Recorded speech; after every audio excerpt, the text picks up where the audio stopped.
Hello guys and welcome back into a new brand video. In today's tutorial, I'm going to show you how to add the check to Cash App. So make sure to watch the video to the end and follow these simple steps. So basically here, we are just going to follow this Cash App support article so we can learn more about the mobile check deposits. And basically, you will be able to start adding your checks just by going to the mobile app and basically start adding your check.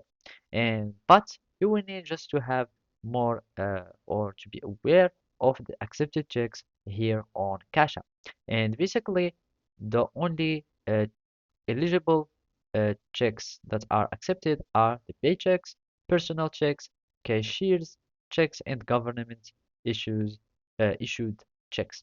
And basically, to deposit a check, all you need to do is just to go to your home screen. And basically, if you are eligible to have this feature, you will find uh, to a deposit check option.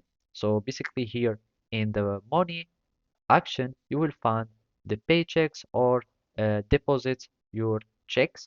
And basically, after that, you will need just to take a clear picture of the front and the back of your check. So basically, you will be prompted to screen your check, and then you will need just to follow the rest of the prompts.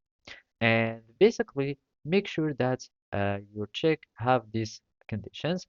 It is signed the back of your check, and you should use either blue or black ink for more integrity or for more chances of the check accepted. And of course, you can write Cash App deposit under your signature. And basically, those are the limitations of the check deposit. There is only 5 accepted checks per 30 days, and those are the limitations for your check amount. So basically, that's it. Thank you for watching, and see you next time.